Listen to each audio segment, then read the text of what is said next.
Oke, kembali lagi bersama saya Rega dengan NIM akhiran 1005. Jadi di video kali ini saya akan membahas mengenai tutorial transfer file dengan FTP menggunakan FileZilla yang ada pada software XMPP. Nah, jadi apa sih itu FTP? Jadi FTP atau File Transfer Protocol merupakan protokol jaringan yang dapat digunakan untuk mentransfer file antar komputer pada jaringan yang sama. Nah, adapun alat dan bahan yang saya gunakan pada saat ini yaitu laptop server.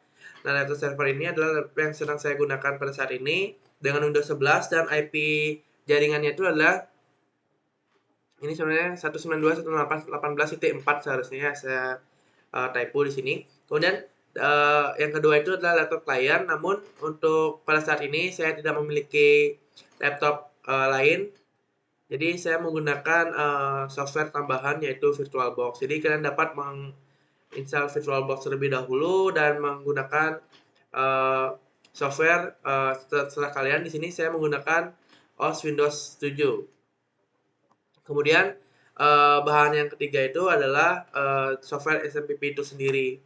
Nah, jadi langkah pertama itu kalian dapat mendownload XMPP terlebih dahulu dengan mengunjungi di sini kalian pada Chrome kalian dapat mengetikkan XMPP kemudian masuk ke sini apachefriends.org sini di sini ada pilihan filenya.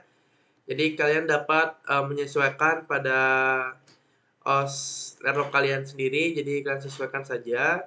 Nah, karena di sini saya sudah mendownloadnya, jadi saya lakukan install saja langsung ya. Sini saya install XMPP-nya. Jadi bisa login, bisa loading. Oke, di sini setupnya kita lakukan setup terlebih dahulu. Next, kita next saja. Jadi tunggu. Ini masih proses installing. Tunggu sampai selesai.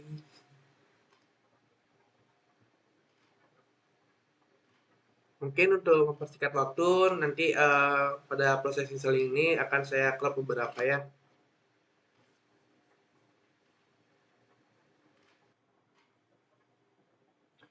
Oke, karena proses installingnya sudah berjalan, jadi kita tunggu beberapa saat lagi. Ini masih not responding. Nah, di sini proses installnya itu sudah berhasil, kita finish. Nah, setelah kita melakukan install, nah di sini sudah masuk. Nah, di sini ada pilihan nih, dapat kita lihat di sini ada pada baris ketiga ada namanya FileZilla. Jadi di sini kita dapat melakukan start. Oke, kemudian di sini ada admin muncul dan kita dapat klik ini. Nah, di sini untuk server address-nya ini kita sesuaikan saja pada ini dan portnya juga. Jadi kita setting default saja biarkan. Kemudian di sini untuk administration password ini kita dapat memasukkan password sesuai dengan keinginan kita. Jadi pastikan untuk password ini selalu diingat ya. Ini saya setting dulu. Oke. Nah, di sini kita sudah masuk ke FileZilla-nya. Nah, langkah selanjutnya itu kita masuk ke bagian edit. Kemudian masuk ke bagian user. Nah, pada bagian user ini kita akan menambahkan user dari FTP yang ada pada FileZilla ini. Di sini dengan cara kita masukkan usernya, add. Dan di sini kita dapat memasukkan username-nya. Ini untuk username-nya ini untuk penamaannya itu bebas ya. Terserah kita mau menamakan seperti apa. Di sini saya misalnya membuat Rega server. Oke. Nah, jangan lupa untuk menghidupkan passwordnya agar keamanannya lebih apa namanya terjaga gitu ya. Sini kita setting passwordnya.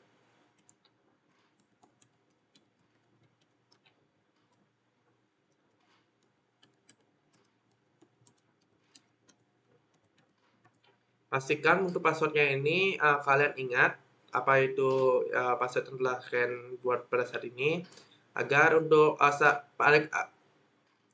agar pada saat kalian ingin mengakses pada komputer lain kalian dapat masuk ke user Rega server ini seperti itu. Setelah itu langkah selanjutnya itu kita masuk ke bagian set folder. Nah, pada bagian share folder ini kita memilih apa file yang akan kita sharing kepada klien nantinya, yang dapat diakses oleh klien nantinya. Jadi kita pilih file yang akan di-sharing. Di sini saya memilih file kepanitiaan. Pada folder kepanitiaan ini dapat kita lihat ada folder ITCC, Musang, Sporty, dan Sporty 2021 seperti itu. Jadi di dalam folder kepanitiaan ini juga terdapat folder-folder lainnya. Ini kita oke. Nah, jadi di sini ada file permission. Jadi pada file ini jadi nanti memungkinkan klien yang akan mengakses folder kepanitiaan ini apakah hanya dapat melakukan membaca file tersebut saja ataupun dapat mengeditnya juga ataupun dapat mendelete-nya juga. Namun di sini saya hanya akan menyeting permission-nya itu untuk membaca dan mengeditnya saja ya, jadi read and write.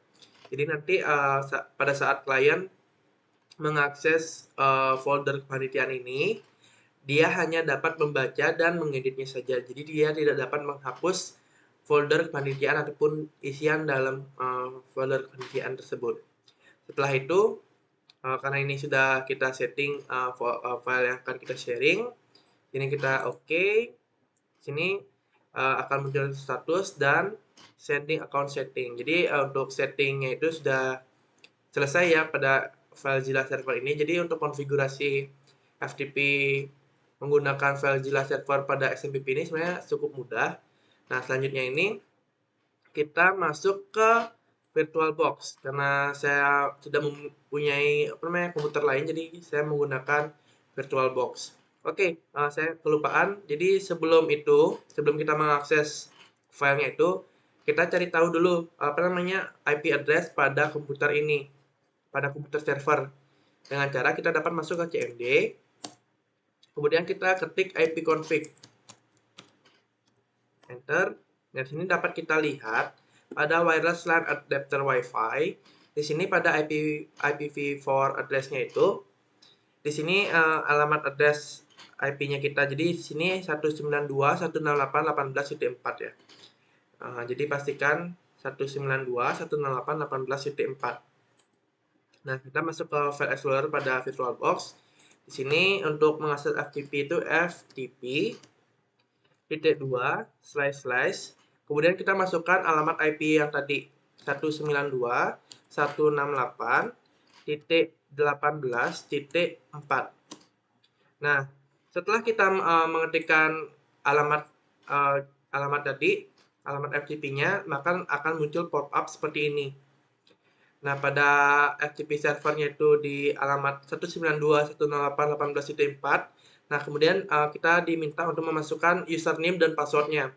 Jadi username yang telah kita buat tadi itu seperti Rega server. Kemudian masukkan password yang telah dibuat sebelumnya. Ini ISU. Oke. Nah, kita sudah masuk ke FTP root pada alamat 192.168.18.4 pada server Rega server. Di sini kita sudah dapat mengakses folder dari kepanitiaan tersebut, di mana pada folder kepanitiaan tersebut terdapat direktorinya itu ada ITCC 2021, Musang 2021, Sporty 2022, dan yang lainnya. Jadi sini kita coba sesuaikan apakah sudah sesuai pada folder kepanitiaan. Mana dia? Nah, ini. Oke, jadi sudah sesuai ya. Pada folder kepanitiaan itu ada ITCC, Musang, Sporty, proposal. Jadi coba kita download akses pada filenya ini. Apakah bisa diakses? Oke. Oke, jadi sudah bisa diakses ya untuk folder-foldernya itu. Ini juga kita sesuaikan apakah sama isiannya. Oke, jadi pada setting FTP ini sudah berhasil. Mungkin sekian saja pembahasan saya mengenai FTP ini. Jika ada kesalahan kata, mohon dimaafkan. Sampai jumpa pada video berikutnya. Bye bye.